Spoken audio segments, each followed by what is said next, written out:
പൂജ്യം എന്നത് ശൂന്യത അല്ലെങ്കിൽ മരണമാണെങ്കിൽ 1000 എന്നത് ഒരു വ്യക്തിക്ക് എത്തിച്ചേരാവുന്ന ഏറ്റവും ഉയർന്ന ബോധതലമാണെങ്കിൽ ഇപ്പോൾ ഇതിലേതവസ്ഥയാണ് നിങ്ങളുടേത്?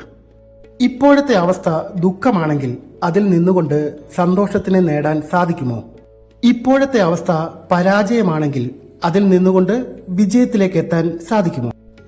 അങ്ങനെ സാധിക്കണമെങ്കിൽ ആഗ്രഹിച്ചതുകൊണ്ട് മാത്രമായില്ല, നമ്മുടെ താഴ്ന്ന വൈബ്രേഷൻ ലെവലിനെ ഉയർന്ന പോസിറ്റീവ് ഫ്രീക്വൻസി ലെവലിലേക്ക് ഉയർത്തുക തന്നെ വേണം. അതെങ്ങനെയാണ് ഉയർത്തുന്നത് എന്നതിനെക്കുറിച്ചാണ് ഇന്നത്തെ ഈ വീഡിയോയിലൂടെ നമ്മൾ മനസ്സിലാക്കുന്നത്. ഈ വീഡിയോ സ്കിപ്പ് ചെയ്യാതെ മുഴുവനായി കാണാൻ ശ്രമിക്കുക. നിങ്ങളുടെ ജീവിതത്തിൽ മാറ്റം വരുത്താൻ ആവശ്യമായ അറിവുകളാണ് ഈ വീഡിയോയിലൂടെ നിങ്ങൾക്കായി ഷെയർ ചെയ്യുന്നത്.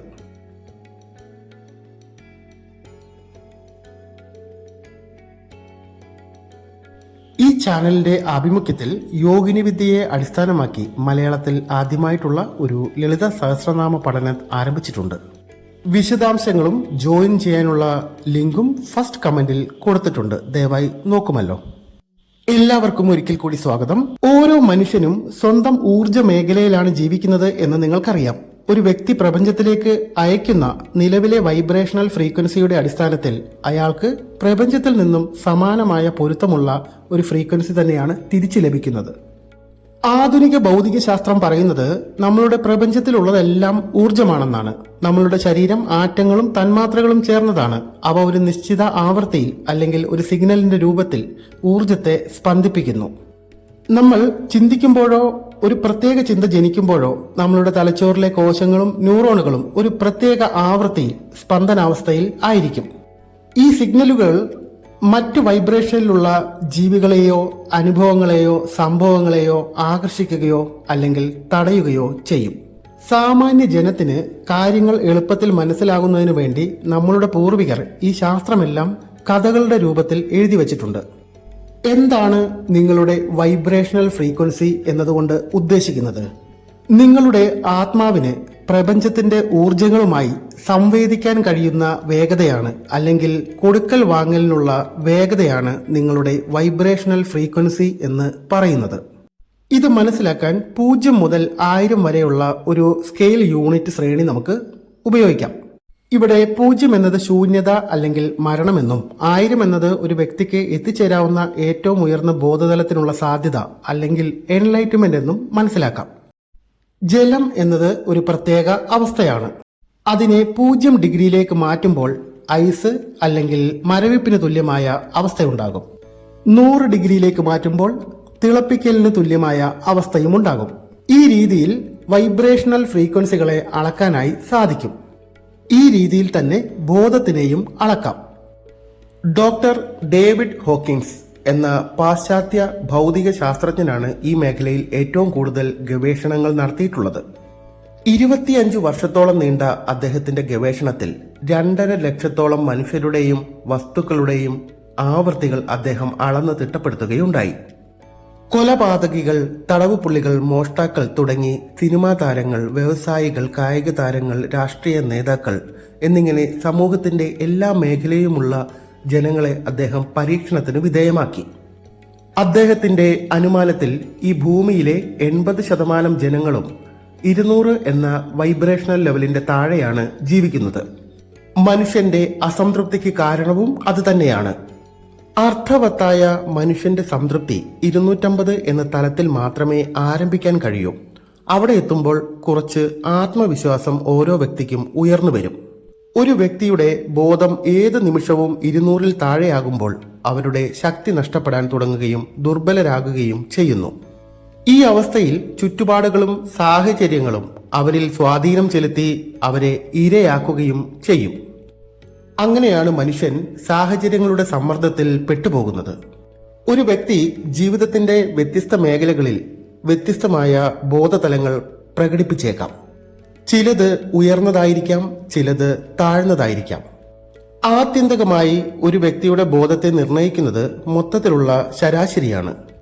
കോപം, നിസ്സംഗത, നിഷേധാത്മകത, ആകുലത, വഞ്ചന, ആഗ്രഹം, ഭയം, ചൂതാട്ടം, ഗോസിപ്പ്, ദുഃഖം, കുറ്റബോധം, മറ്റുള്ളവരെ ദ്രോഹിക്കൽ, വെറുപ്പ്, ശത്രുത, അസൂയ, നുണ പറയൽ, അഭിമാനം, ലജ്ജ മോഷണം, യുദ്ധങ്ങൾ, അക്രമം, ചില വീഡിയോ ഗെയിമുകൾ, തെറ്റായ സന്ദേശങ്ങൾ നൽകുന്ന സിനിമകൾ, വാർത്തകൾ എന്നിങ്ങനെ നമ്മളുടെ ശ്രദ്ധ ഇവയിൽ കേന്ദ്രീകരിക്കുമ്പോൾ ഇവ നമ്മളുടെ വൈബ്രേഷൻ ലെവലിനെ 200-ൽ താഴെ എന്ന മോശപ്പെട്ട അവസ്ഥയിലേക്ക് എത്തിക്കുന്നതിൽ നിർണായകമായ പങ്ക് വഹിക്കുന്നുണ്ട്.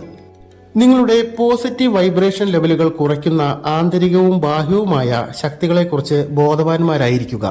നിങ്ങളുടെ വൈബ്രേഷണൽ ലെവൽ 200-ൽ താഴെ ആയിരിക്കുമ്പോൾ നിങ്ങൾ മറ്റുള്ളവരുടെ ബ്രെയിൻ വാഷിങ്ങിനും സ്വാധീനത്തിനും അടിമപ്പെടാനുള്ള സാധ്യത കൂടുതലാണ്. ഇത് എങ്ങനെയാണ് സാമാന്യ ജനത്തെ ബാധിക്കുന്നത് എന്ന് നമുക്ക് നോക്കാം. ദുരുദ്ദേശത്തോടു കൂടി പ്രവർത്തിക്കുന്ന ഒരു നേതാവിനോ ഒരു സംഘടനയ്ക്കോ അല്ലെങ്കിൽ സിനിമ, വാർത്തകൾ പോലുള്ള മാധ്യമങ്ങൾക്കോ വിവിധ വ്യക്തികളെയോ വംശീയ, മത, രാഷ്ട്രീയ ഗ്രൂപ്പുകളെയോ ലക്ഷ്യം വെച്ചിട്ടുള്ള മാർക്കറ്റിംഗ് ഉപയോഗിക്കുന്നതുകൊണ്ട് അവരുടെ അനുയായികളുടെ വൈബ്രേഷൻ 200 എന്ന താഴ്ന്ന ലെവലിലേക്ക് കുറയ്ക്കാനായിട്ട് സാധിക്കും. ഈ ഘട്ടത്തിൽ അനുയായികൾ വളരെ എളുപ്പത്തിൽ അവരെ വിശ്വസിക്കാനും ആരാധിക്കാനും തുടങ്ങും.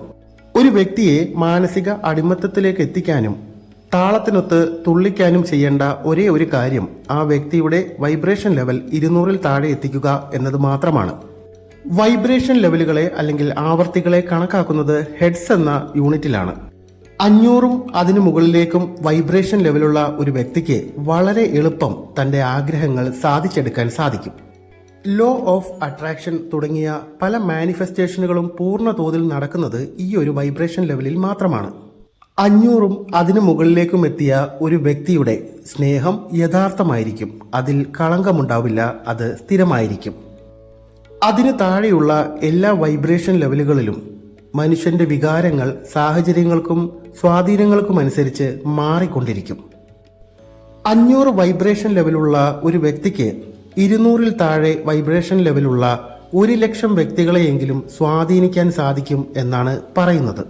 വൈബ്രേഷൻ ലെവൽ 700-ലധികമുള്ള ഒരു വ്യക്തിക്ക് ലക്ഷക്കണക്കിന് പേരെ തന്റെ ചിന്തകൾ കൊണ്ട് സ്വാധീനിക്കാനും അവരിൽ മാറ്റങ്ങൾ ഉണ്ടാക്കാനും സാധിക്കും.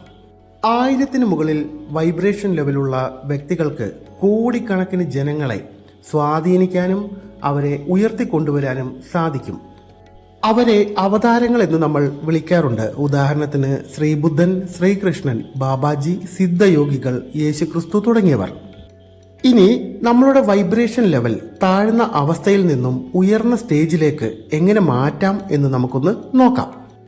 ഒന്നാമത്തേതായി, മുൻവിധികളില്ലാതെ കാര്യങ്ങളെ കാണാനും മനസ്സിലാക്കാനുമുള്ള ശേഷി വർദ്ധിപ്പിക്കുക. ഒരു കാര്യത്തെക്കുറിച്ച് ആദ്യമേ വിധിക്കാതിരിക്കുക, അതിന്റെ വസ്തുത മനസ്സിലാകുന്നത് വരെയെങ്കിലും. അപ്പോൾ ആ വിഷയത്തിന്റെ വൈബ്രേഷണൽ എനർജി ഫീൽഡ് വർദ്ധിക്കും. ഇതാണ് പതഞ്ജലി യോഗ സൂത്രത്തിലെ പ്രത്യാഹാരം. രണ്ടാമത്തേത്, നമ്മുടെ വികാരങ്ങളെയും പ്രവൃത്തികളെയും കുറിച്ച് നാം ബോധവാന്മാരായിരിക്കുക. സ്വമേധയാ അതിന്റെ അളവ് വർദ്ധിക്കും.